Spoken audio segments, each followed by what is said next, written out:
Hello বন্ধুরা, আশা করি তোমরা সব ভালো আছো। ক্লাস 12 অর্থাৎ উচ্চ মাধ্যমিকের রাষ্ট্রবিজ্ঞান সপ্তম অধ্যায় ভারতের শাসন বিভাগ, এই অধ্যায় থেকে ইতিমধ্যে তোমাদের আমি গুরুত্বপূর্ণ এমসিকিউ কোশ্চেনগুলো আমি করিয়ে দিয়েছিলাম। আজকে তোমাদের গুরুত্বপূর্ণ এসিকিউ কোশ্চেনগুলো আমি আজকে সেট করেছি, তাই তোমাদের কাছে এই এসিকিউ কোশ্চেনগুলো উপস্থাপনা করছি। এই কোশ্চেনগুলো 2024 সালের পরীক্ষার জন্য অত্যন্ত গুরুত্বপূর্ণ। এই কোশ্চেনগুলো তোমরা অবশ্যই করে নিও। তোমার কোশ্চেন এখান থেকে অনেকগুলো কমন পেয়ে যাবে, ভেবে নিতে পারো। তো দেখো আজকে প্রথম কোশ্চেন, ভারত রাষ্ট্রের সাংবিধানিক প্রধান কে? দেখো, ভারত রাষ্ট্রের সাংবিধানিক প্রধান হলেন ভারতের রাষ্ট্রপতি, এটা তোমরা মনে রেখো। আর এই রাষ্ট্রপতি হলেন ভারতের প্রথম নাগরিক, এটাও মনে রেখো তোমরা, গুরুত্বপূর্ণ কোশ্চেনটা। ভারতের রাষ্ট্রপতি কিভাবে নির্বাচিত হন? দেখো উত্তর দেখো, ভারতের রাষ্ট্রপতি একক হস্তান্তরযোগ্য সমানুপাতিক প্রতিনিধিত্বের নীতির ভিত্তিতে গোপন ভোটের দ্বারা এক নির্বাচক সংস্থা কর্তৃক পরোক্ষ পদ্ধতিতে নির্বাচিত হন। রাষ্ট্রপতি পরোক্ষ ভোট দ্বারা নির্বাচিত হন, কারণ আমরা সরাসরি ভোট দিই না, পরোক্ষ ভোট দ্বারা আমরা ভোট দিই। দেখো, লোকসভার সংসদ বা এমএলএ, রাজ্যের এমএলএ, এদেরকে ভোট দিই আমরা, কিন্তু এনারা হচ্ছে রাষ্ট্রপতি নির্বাচনের জন্য ভোট প্রদান করেন, বা এনাদের ভোট ক্যালকুলেশন করে রাষ্ট্রপতি নির্বাচিত হন। দেখো পরের কোশ্চেন, রাষ্ট্রপতি তার পদত্যাগপত্র কার কাছে পেশ করেন? দেখো, রাষ্ট্রপতি তার পদত্যাগপত্র উপরাষ্ট্রপতির কাছে পেশ করেন, এটা তো করে নিও, গুরুত্বপূর্ণ কোশ্চেন। ভারতের রাষ্ট্রপতি তার পদ থেকে কিভাবে অপসারিত হন? দেখো, সংবিধানের 61 নম্বর ধারা অনুসারে সংবিধান ভঙ্গের অপরাধে ইমপিচমেন্ট পদ্ধতির মাধ্যমে রাষ্ট্রপতি অপসারিত হন। এক্ষেত্রে 14 দিন পূর্বে পার্লামেন্টের যে কোনো কক্ষে প্রস্তাব উত্থাপন করতে হয়, এবং প্রস্তাবটি উভয় কক্ষ বলতে দেখো লোকসভা রাজ্যসভা, দেখো দুই তৃতীয়াংশ সমর্থক বা 2/3 সমর্থন করলে রাষ্ট্রপতি অপসারণ হন।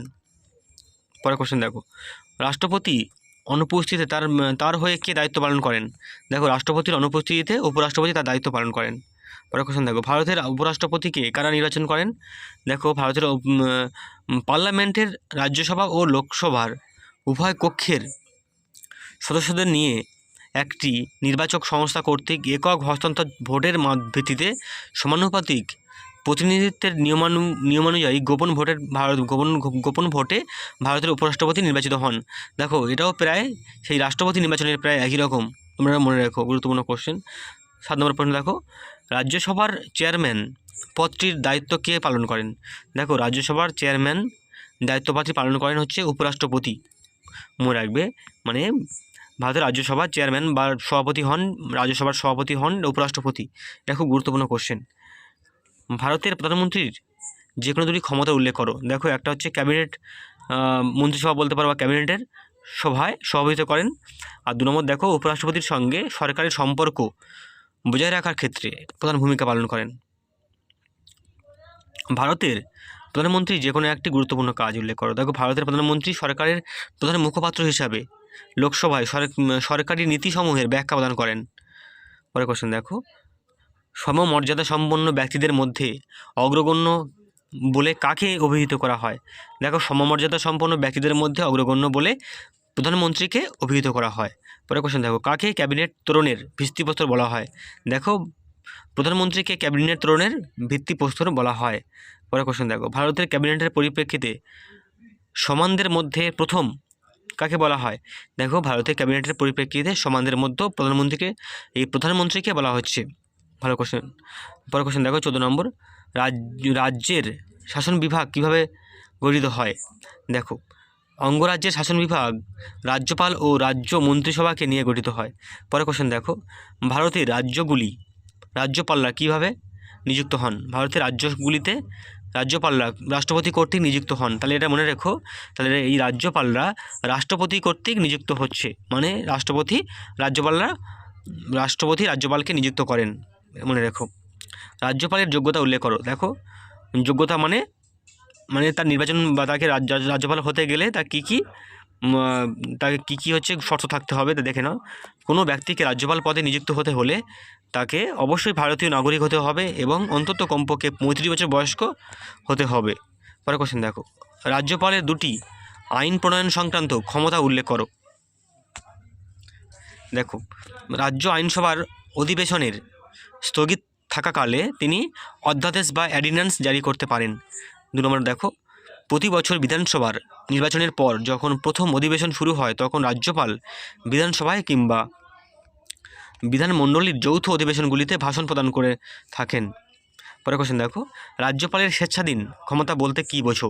রাজ্যপালের স্বেচ্ছাধীন ক্ষমতা বলতে এমন এক বিশেষ ধরনের ক্ষমতাকে বোঝায় যা প্রয়োগ করার জন্য তিনি মুখ্যমন্ত্রী বা মন্ত্রিসভার সঙ্গে পরামর্শ করতে বাধ্য নন, এবং যে ক্ষমতা প্রয়োগের বৈধতা নিয়ে কোনো প্রশ্ন তোলা যায় না। মানে এরা স্বেচ্ছাধীন, মানে তিনি ইচ্ছা করলেও করতে পারেন। মানে এই কথার মধ্যে কেউ প্রশ্ন তুলতে পারেন না, এবং কেউ বাধা বা পরামর্শ তিনি কারো কাছে নিতে বাধ্য নয়। রাজ্য আইনসভা নেতাকে দেখো, এটা হচ্ছে মুখ্যমন্ত্রী, এটা মনে রাখো। ভারতের অঙ্গরাজ্যের মুখ্যমন্ত্রীকে কে নিযুক্ত করেন? দেখো, অঙ্গরাজ্যের মুখ্যমন্ত্রীকে নিয়োগ করেন হচ্ছে রাজ্যের রাজ্যপাল। পরের কোশ্চেন দেখো,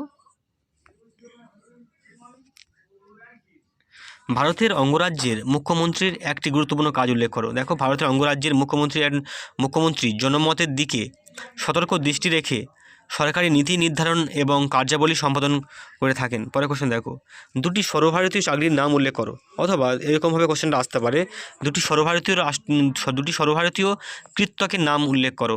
দেখো, একটি হচ্ছে দেখো ভারতীয় প্রশাসনিক কৃত্যক, মানে IAS যাকে বলা হয়। আর পরেরটা দেখো ভারতীয় পুলিশ সার্ভিস, মানে IPS। পরের কোশ্চেন দেখো, রাজ্য সচিবালয়ের যে কোনো দুটি কাজ উল্লেখ করো। দেখো, রাজ্যের মন্ত্রীদের রাজ্য প্রশাসন সম্পর্কিত নীতি ও কর্মসূচি নির্ধারণে এবং তা বাস্তবায়নে সাহায্য করে। পরের কোশ্চেন দেখো, রাষ্ট্রপতি তার পদত্যাগপত্র কার কাছে পেশ করেন? রাষ্ট্রপতি তার পদত্যাগপত্র উপরাষ্ট্রপতির কাছে পেশ করেন। দেখো, লাস্ট প্রশ্ন আজকে গুরুত্বপূর্ণ, মন্ত্রীদের মধ্যে দপ্তর পুনর্বন্টনের দায়িত্ব কার হাতে ন্যস্ত থাকে? দেখো, এই মন্ত্রীদের মধ্যে দপ্তর বন্টন এবং পুনর্বন্টনের দায়িত্ব প্রধানমন্ত্রীর হাতে ন্যস্ত থাকেন। ঠিক আছে, আজকে তোমাদের এই গুরুত্বপূর্ণ 25টা কোশ্চেন করালাম। ভিডিওটি ভালো লাগলে চ্যানেলটাকে সাবস্ক্রাইব করো এবং বেশি বেশি লাইক ও শেয়ার করতে পারো। পরবর্তী ভিডিওর জন্য অপেক্ষা থেকো। ধন্যবাদ।